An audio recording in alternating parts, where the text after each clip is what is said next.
आस तेरे उड़ आए, आस तेरे उड़ आए। ओम शांति। हम सभी बाबा के बच्चे मन के संकल्पों से बाबा को याद कर जो शक्तियाँ, जो गुण, जो ज्ञान के खजाने प्राप्त कर रहे हैं, उनके आधार पर कल्प कल्प की हमारी प्रारब्ध नूंद होती जा रही है। परंतु जब तन की कोई व्याधि सामने आती है, संबंधों में कभी कुछ लड़ाई झगड़ा तनाव होता है, जब कर्मों में उतराव चढ़ाव होता है, तो ये मन ऊपर से नीचे की ओर जुड़ने लगता है। याद करना है ऊंचे ते ऊंचे शिव बाबा को। मंजिल ऊंची है, परंतु आत्मा नीचे की बातों में अपनी शक्तियों को पुरानी आदत के कारण क्षीण करती जाती है। इसलिए आज साकार मुरली में बाबा यही चाहते हैं कि संगम युग के सर्वश्रेष्ठ खजानों को, यानी अपने संकल्पों को और अपने समय को हमें व्यर्थ नहीं गंवाना है। इस अमूल्य समय के महत्व को समझकर अपने संकल्पों को सफल करना है। तो अभी हम सुनते हैं बाबा के मधुर महावाक्य। आज है 21 दिसंबर 2023। बाबा के महावाक्य है, मीठे बच्चे, शिव बाबा के सिवाय तुम्हारा यहाँ कुछ भी नहीं। इसलिए इस देह के भान से भी दूर खाली बैगर होना है। बैगर ही प्रिंस बनेंगे। प्रश्न है, ड्रामा की यथार्थ नॉलेज कौन से ख्यालात समाप्त कर देती है? उत्तर है, यह बीमारी क्यों आई? ऐसा नहीं करते तो ऐसा नहीं होता। यह विघ्न क्यों पड़ा? बंधन क्यों आया? यह सब ख्यालात ड्रामा की यथार्थ नॉलेज से समाप्त हो जाते हैं, क्योंकि ड्रामानुसार जो होना था वही हुआ। कल्प पहले भी हुआ था। पुराना शरीर है, इसे चत्तियां भी लगनी है, इसलिए कोई ख्यालात चल नहीं सकते। तो ये ड्रामा का ज्ञान इतना पावरफुल है जो व्यर्थ संकल्पों से हमें मुक्त कर देता है। आज का गीत है, हमें उन राहों पर चलना है, हमें उन राहों पर चलना है, जहाँ गिरना और संभलना है। हमें उन राहों पर चलना है, जहाँ गिरना और संभलना है। हम हैं वो दिए औरों के लिए, जिन्हें तूफानों में जलना है। हमें उन राहों पर चलना है, यहाँ गिरना और संभलना है।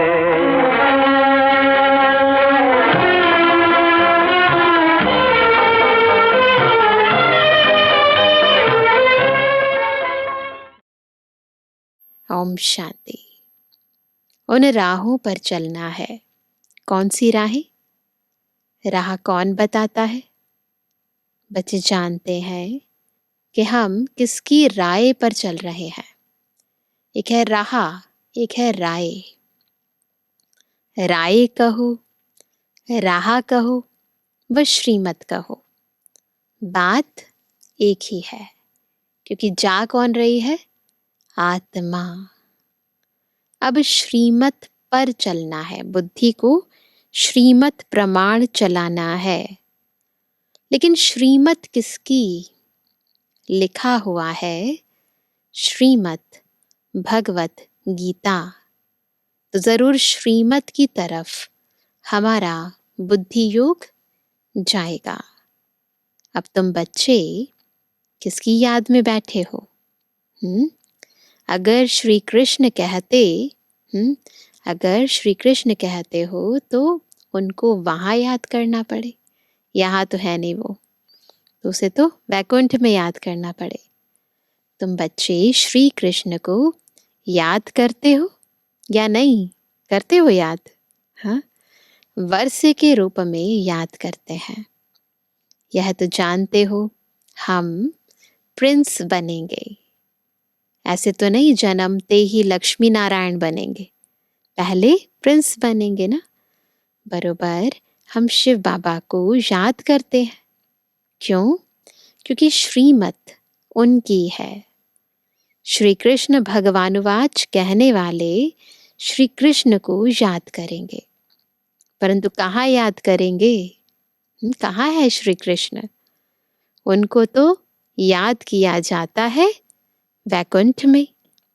तो मन मना भव अक्षर श्री कृष्ण कह नहीं सकते कि मुझे याद करो। मध्याजी भव कह सकते हैं, लक्ष्य को याद करो ये कह सकते हैं। मुझे याद करो, वह तो वैकुंठ में ठहरा, तो उसे तो यहाँ याद नहीं कर सकते, वैकुंठ में याद कर सकते हैं। दुनिया इन बातों को नहीं जानती। बाप कहते हैं बच्चे यह सब शास्त्र भक्ति मार्ग के हैं। सभी धर्म शास्त्रों में गीता भी आ जाती है। बरोबर गीता भारत का धर्म शास्त्र है। वास्तव में तो यह सभी का शास्त्र है, सबका शास्त्र है। कहा भी जाता है क्या?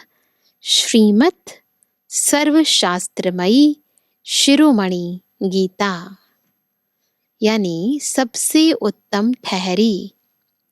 सभी से उत्तम है शिव बाबा। श्री श्री श्रेष्ठ ते श्रेष्ठ। श्री कृष्ण को श्री श्री नहीं कहेंगे। श्री श्री कृष्ण व श्री श्री राम कहेंगे? नहीं कहेंगे, उनको सिर्फ श्री कहेंगे। श्रेष्ठ ते श्रेष्ठ जो है वही आकर फिर श्रेष्ठ बनाते हैं। श्रेष्ठ से श्रेष्ठ है भगवान। श्री श्री अर्थात सभी से श्रेष्ठ। श्रेष्ठ का नाम बाला है। श्रेष्ठ तो जरूर देवी देवताओं को कहेंगे, पवित्र है ना। जो अभी नहीं है, आजकल श्रेष्ठ किसको समझते हैं? दुनिया में आजकल किसको श्रेष्ठ समझते हैं? अभी के लीडर्स आदि का कितना सम्मान करते हैं, परंतु उन्हें श्री तो कह नहीं सकते। महात्मा आदि को भी श्री अक्षर नहीं दे सकते। अभी तुमको ऊंचे ते ऊंचे परमात्मा से ज्ञान मिल रहा है। सबसे ऊंचा है परम पिता परमात्मा, फिर है उनकी रचना, फिर रचना में ऊंचे से ऊंचे है। सबसे ऊंचे कौन है रचना में? ब्रह्मा विष्णु शंकर। यहाँ भी नंबरवार मर्तबे है।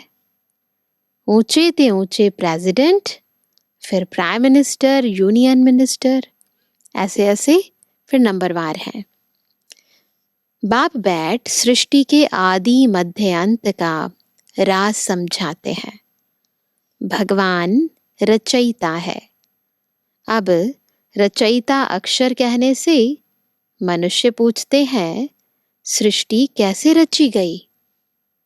इसलिए यह जरूर कहना पड़ता है कि त्रिमूर्ति शिव रचयिता है। वास्तव में रचयिता के बजाय रचवाने वाला कहना ठीक है, क्योंकि बाबा खुद नहीं करता, बाबा ब्रह्मा द्वारा, विष्णु द्वारा करवाता है। ब्रह्मा द्वारा दैवी कुल की स्थापना कराते हैं, खुद नहीं करते, कराते हैं। ब्रह्मा द्वारा स्थापना किसकी? दैवी संप्रदाय की। शिव बाबा कहते हैं, अभी तुम हो ब्रह्मा की ब्राह्मण संप्रदाय, वह है आसुरी संप्रदाय, बिल्कुल कंट्रास्ट। तुम हो ईश्वरीय संप्रदाय, फिर क्या बनेंगे? दैवी संप्रदाय बनेंगे। बाप ब्रह्मा द्वारा सभी वेदों शास्त्रों का सार भी समझाते हैं। मनुष्य बहुत मूंझे हुए हैं, कंफ्यूज हो गए हैं ना, कितना माथा मारते रहते हैं। बस कंट्रोल हो। बाप कहते हैं, मैं आकर भारत की यह सर्विस कर रहा हूँ। बाबा बर्थ कंट्रोल करवा रहे हैं। यहाँ तो है ही तमो प्रधान मनुष्य, 10-12 बच्चे पैदा करते रहते। बाबा के टाइम में इतने तो होते ही थे ना, हमारे भी अगर हम देखें तो दादा परदादा के टाइम में इतने बच्चे मिनिमम होते थे। झाड़ वृद्धि को जरूर पाना ही है, पत्ते निकलते रहेंगे, इसको कोई कंट्रोल कर ना सके। सतयुग में कंट्रोल है, वहां एक बच्चा एक बच्ची, बस। यह बातें तुम बच्चे ही समझते हो, आगे चल आते रहेंगे, समझते रहेंगे। गाया भी हुआ है, क्या गायन है इस पर? अतीन्द्रिय सुख गोप गोपियों से पूछो। यहाँ जब तुम सम्मुख सुनते हो तो सुख भासता है, सामने सुनने से सुख मिलता है आत्मा को। फिर धंधे धोरी में जाने से इतना सुख नहीं भासता है। यहाँ तुमको त्रिकालदर्शी बनाया जाता है। त्रिकालदर्शी को स्वदर्शन चक्रधारी भी कहते हैं। तीनों कालों में चक्र लगाते हैं ना जब बुद्धि से, तो वही हुआ स्वदर्शन चक्र। मनुष्य कहते हैं, फलाना महात्मा त्रिकालदर्शी था। तुम कहते हो वैकुंठनाथ राधे कृष्ण को भी स्वदर्शन चक्र की व तीनों कालों की नॉलेज नहीं थी, है ना। कृष्ण तो सभी का प्यारा, सतयुग का फर्स्ट प्रिंस है, परंतु मनुष्य न समझने कारण कह देते कि तुम श्री कृष्ण को भगवान नहीं मानते, इसलिए नास्तिक हो। फिर विघ्न डालते हैं। अविनाशी ज्ञान यज्ञ में विघ्न पड़ते हैं। कन्याओं माताओं पर भी विघ्न आते हैं। बांधेलियां कितना सहन करती हैं, तो क्या करना चाहिए? समझना चाहिए ड्रामा अनुसार हमारा पार्ट ही हमारा पार्ट ऐसा ही है ना। ड्रामा अनुसार ही पार्ट फिक्स है ना, तो ड्रामा भी हमारे कर्मों के अनुसार फिर फिरता रहता है। तो पूर्व जन्म के कर्मों के कारण, अकाउंट के कारण उन्हें क्लियर भी करना पड़ता है ना, मार खानी पड़ती है ना, जीतना पड़ता है विकारों से।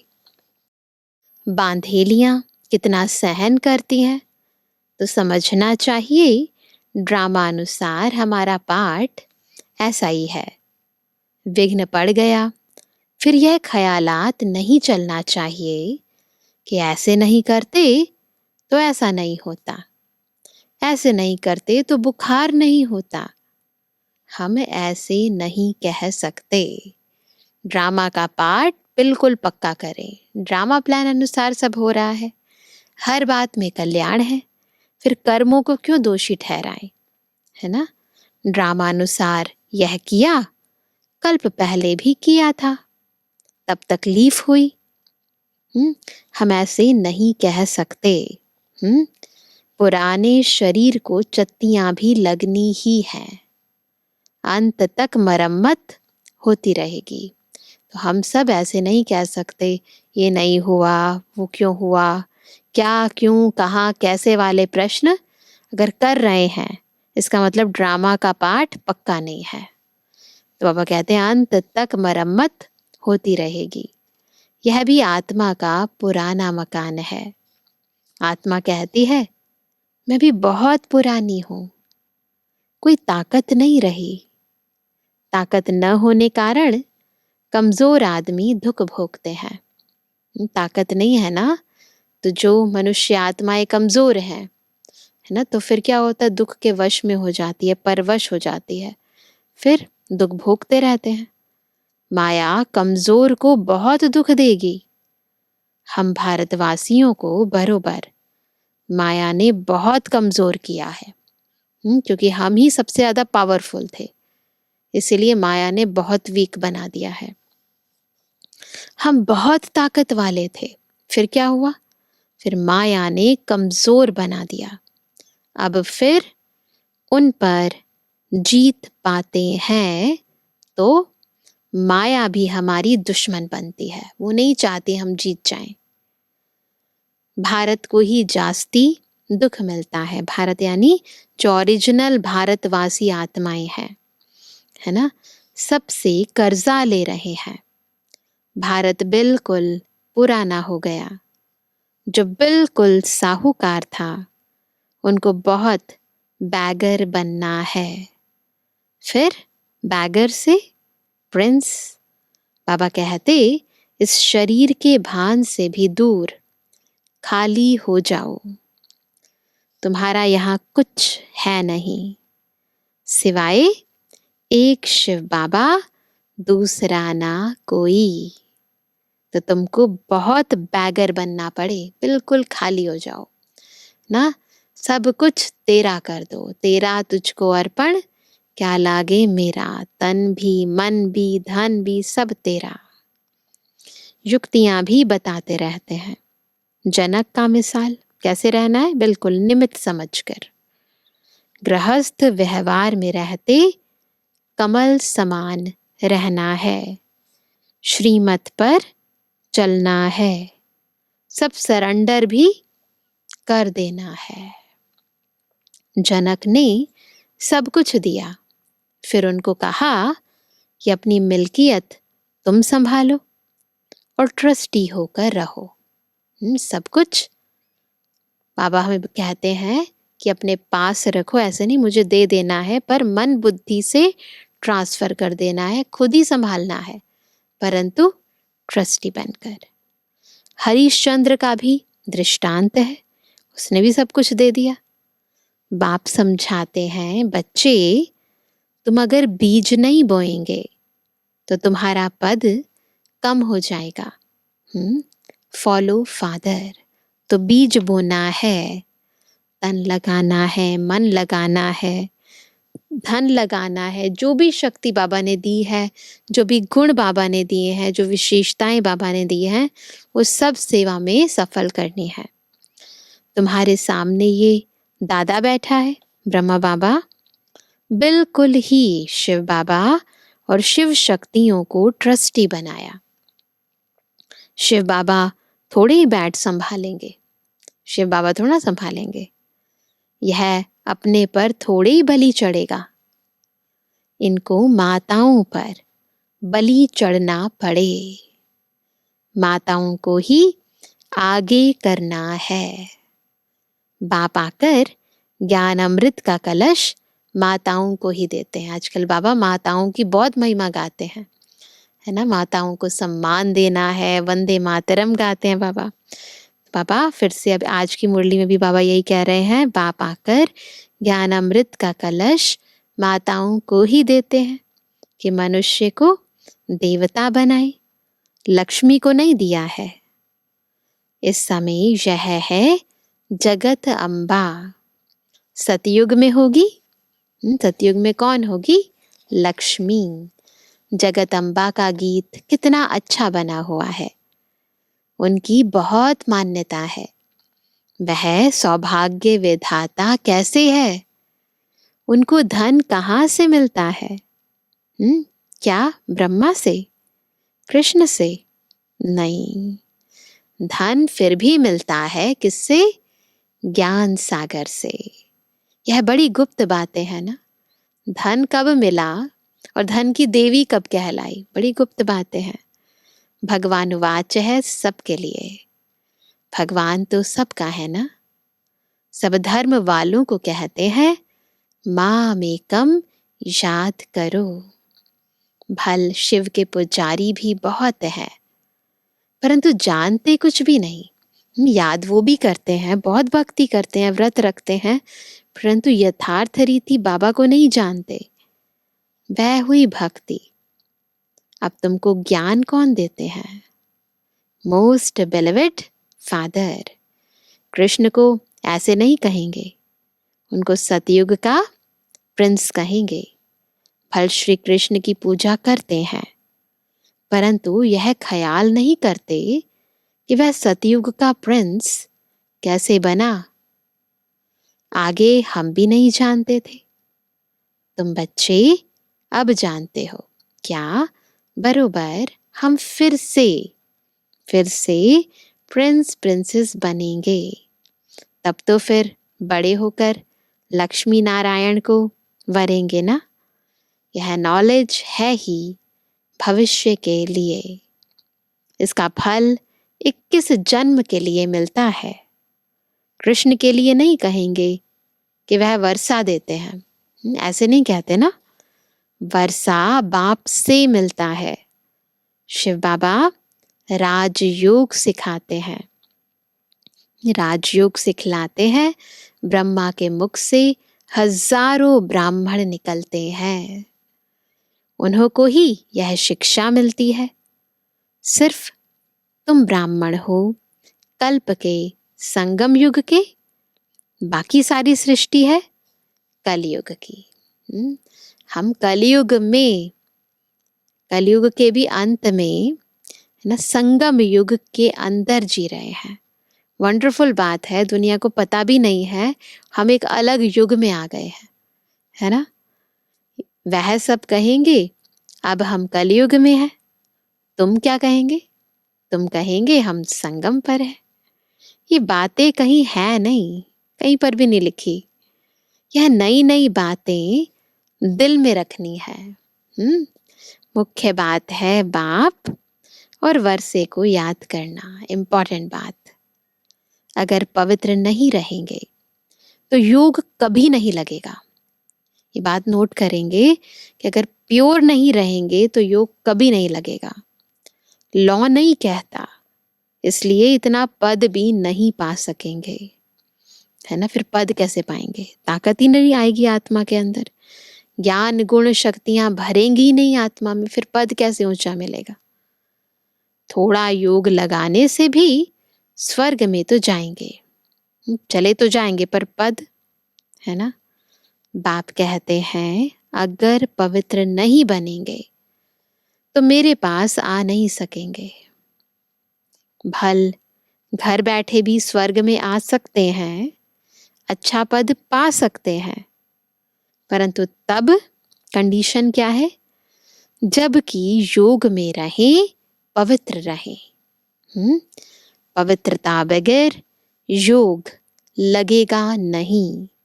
तो याद का आधार है प्योरिटी। जितना प्योर उतना ज्यादा योग बिल्कुल पावरफुल लगेगा। तो बाबा कहते हैं माया लगाने नहीं देगी, सच्चे दिल पर साहिब राजी होगा। जो विकार में जाते रहते हैं कहते मैं शिव बाबा को याद करता हूँ, यह तो अपनी दिल खुश करते हैं। बस अपने आप को खुश करते हैं, बाकी ऐसे प्रैक्टिकली ऐसा हो ही नहीं सकता कि विकार में जाओ, अपवित्र रहो और योग लग रहा हो। पॉसिबल नहीं है, अपने आप को ही धोखा दे रहे हैं। मुख्य है पवित्रता। कहते हैं बर्थ कंट्रोल करो, बच्चे पैदा मत करो। दुनिया में कहते हैं ना, यह तो है ही तमो प्रधान दुनिया।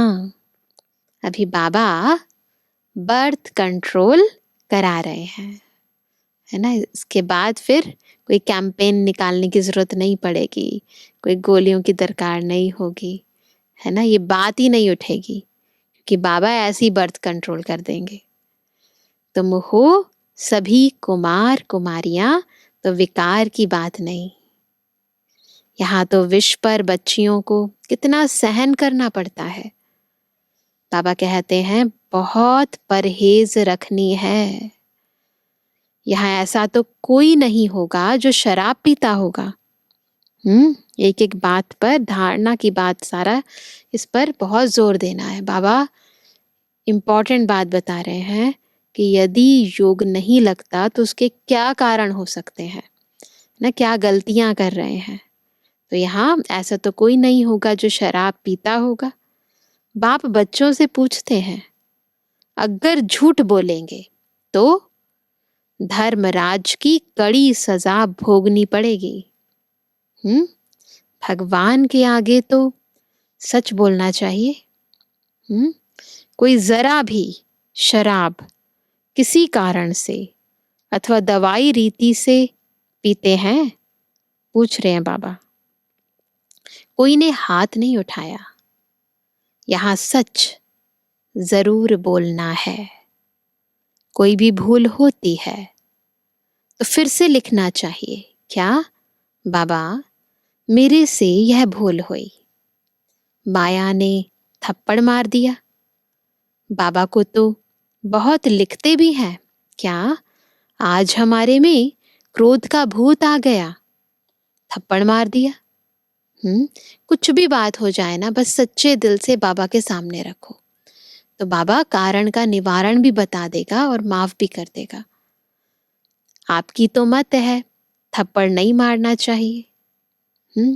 दिखलाते हैं कृष्ण को ओखरी से बांधा, थप्पड़ नहीं मारा, ओखरी से बांधा ना। यह तो सब झूठी बातें हैं। ऐसे कृष्ण को तो कोई बांधता नहीं है। बच्चों को प्यार से शिक्षा देनी चाहिए, मार नहीं देनी चाहिए। तो बाबा हमें धारणा की पॉइंट्स बता रहे हैं। भोजन बंद करना, मिठाई ना देना, ऐसे सुधारना चाहिए। थप्पड़ मारना क्रोध की निशानी हो जाती है। सो भी महात्मा पर क्रोध करते हैं। छोटे बच्चे तो महात्मा जैसे होते हैं ना, प्योर होते हैं।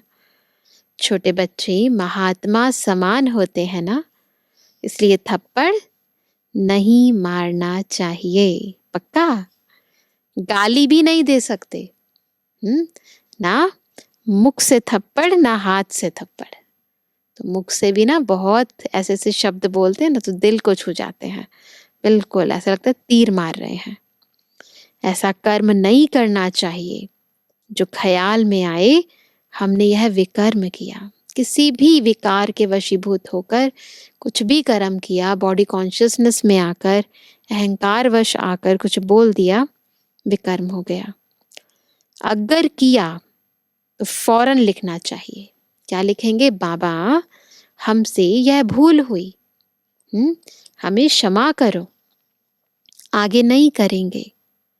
तौबा करते हैं ना, है ना, तौबा करते हैं ना, आगे से नहीं करेंगे। वहां भी धर्मराज सजा देते हैं तो तौबा करते हैं। क्या कहते हैं कि आगे से आगे फिर नहीं करेंगे। बाबा बहुत प्यार से कहते हैं, क्या लाडले सपूत बच्चे, प्यारे बच्चे, कभी झूठ नहीं बोलना। आज कितनी सारी धारणा की पॉइंट्स आई हैं, सब नोट करेंगे। कदम कदम पर राय पूछना है।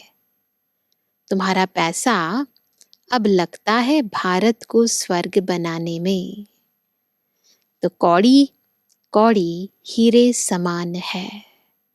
ऐसे नहीं हम कोई सन्यासियों आदि को दान पुण्य करते हैं। मनुष्य हॉस्पिटल अथवा कॉलेज आदि बनाते हैं तो क्या मिलता है?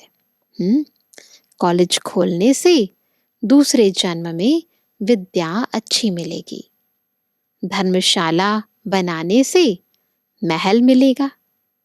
यहाँ तो तुमको जन्म जन्मांतर के लिए बाप से बेहद का सुख मिलता है। बेहद की आयु मिलती है। इससे बड़ी आयु और कोई धर्म वाले की होती नहीं। कितनी प्राप्तियां हैं, है ना। कम आयु भी यहाँ की गिनी जाती है। तो अब बेहद के बाप को चलते फिरते उठते बैठते याद करेंगे, तभी खुशी में रहेंगे। तो खुशी का आधार भी क्या है? बाबा की याद। चलते फिरते उठते बैठते। कोई भी तकलीफ हो, कोई तकलीफ हो तो पूछो। बाकी ऐसे थोड़े ही गरीब होंगे, कहेंगे बाबा हम आपके हैं, अब हम आपके पास बैठ जाते हैं। ऐसे भी नहीं। ऐसे तो दुनिया में गरीब बहुत हैं। सब कहें हमको मधुबन में रख लो, ऐसे तो लाखों इकट्ठे हो जाएं। यह भी कायदा नहीं है। तुमको गृहस्थ व्यवहार में रहना है। यहाँ ऐसे रह नहीं सकते। तो रूल्स भी हैं, इनको भी फॉलो करना है। धंधे में हमेशा ईश्वर अर्थ 1-2 पैसा निकालते हैं। कुछ परसेंटेज ईश्वर अर्थ निकालते हैं। बाबा कहते हैं अच्छा तुम गरीब हो, कुछ भी नहीं निकालो, नॉलेज को तो समझो और मन मना भव हो जाओ। चलो धन से नहीं कर सकते, तन तो है, मन तो है ना। तुम्हारी मम्मा ने क्या निकाला, फिर क्या बन गई? वह ज्ञान में भी तीखी है, तन मन से सेवा कर रही है। इसमें पैसे की बात नहीं।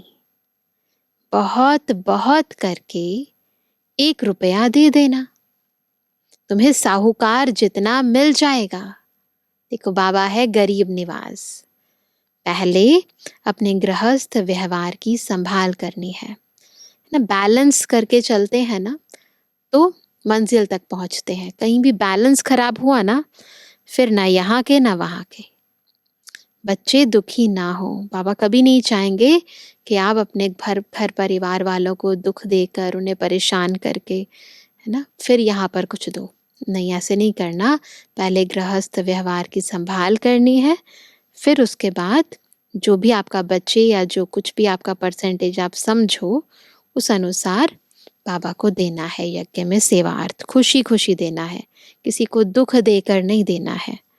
तो बाबा कहते हैं बच्चे दुखी ना हो। अच्छा मीठे मीठे कहते जन्मानी बच्चों पितृवानी बाप दादा का दिल जान सको प्रेम से नंबरवार पुरुषार्थ अनुसार याद। वंदे मातरम, सलाम मालेकम, जय जय जय हो तेरी। ओम शांति। रूहानी बच्चों की रूहानी बाप दादा को गुड मॉर्निंग, नमस्ते नमस्ते नमस्ते। धारणा के लिए मुख्य सार। पहला, ऐसा कोई कर्म नहीं करना है जिसके पीछे ख्याल चले। तौबा तौबा यानी पश्चाताप करना पड़े। झूठ नहीं बोलना है। सच्चे बाप से सच्चा रहना है। दूसरा, भारत को स्वर्ग बनाने में अपनी एक एक कौड़ी सफल करनी है। ब्रह्मा बाप समान सरेंडर हो, ट्रस्टी बनकर रहना है। आज का वरदान है, हर आत्मा के संबंध संपर्क में आते सब प्रश्नों से पार रहने वाले सदा प्रसन्न चित्त भव। कितना अच्छा वरदान मिला, सदा प्रसन्न चित्त भव। परंतु कैसे बनेंगे? जब हर आत्मा के संबंध संपर्क में आते सभी प्रश्नों से पार होंगे। कोई प्रश्न नहीं, क्या, क्यों, कब, कहाँ, कैसे। हर आत्मा के संबंध संपर्क में आते कभी चित्त के अंदर यह प्रश्न उत्पन्न ना हो कि यह ऐसा क्यों करता, वह क्यों कहता, यह बात ऐसे नहीं ऐसे होनी चाहिए। जो इन प्रश्नों से पार रहते हैं वही सदा प्रसन्न चित्त रहते हैं। लेकिन जो इन प्रश्नों की क्यों में चले जाते, रचना रच लेते, क्यों में चले जाते हैं ना, तो फिर एक के बाद एक संकल्पों की रचना करते रहते हैं, तो उन्हें पालना भी करनी पड़ती, समय और एनर्जी भी देनी पड़ती। इसलिए इस व्यर्थ रचना का बर्थ कंट्रोल करो, वेस्ट थॉट्स नहीं चलाने हैं, है ना। सदा प्रसन्न चित रहना है, प्रश्नों में नहीं जाना है। स्लोगन है, अपने नैनों में बिंदु रूप बाप को समा लो, तो और कोई समा नहीं सकता। कितना अच्छा स्लोगन है। अगर हमारे नैनों में केवल एक बाबा समा जाए तो कोई और समा नहीं सकता है। तो आज यही होमवर्क करते हैं, है ना। मन बुद्धि में केवल एक बाबा, दूसरा कोई नहीं। तो नैनों में किसी भी आत्मा को देखो, तो क्योंकि नैनों में बाबा है तो क्या नजर आएगा, बाबा का बच्चा है। कोई भी कार्य करो, बाबा का कार्य है ना। खाना बनाओ, बाबा के लिए है। तो नैनों में बाबा बस जाएगा तो फिर कोई व्यक्ति, कोई कर्म आपको खींचेगा नहीं। हमेशा बुद्धि बाबा में लगी रहेगी और निरंतर योगी बन जाएंगे, चलते फिरते उठते बैठते, और किसी की याद नहीं आएगी। याद नहीं आएगी तो फिर आत्मा पवित्र बन जाएगी, फिर धारणा भी होगी। तो सब चीजें कनेक्टेड हैं। बस क्या करना है, आज नैनों में बाबा को समा के रखना है। ठीक, अच्छा, ओम शांति।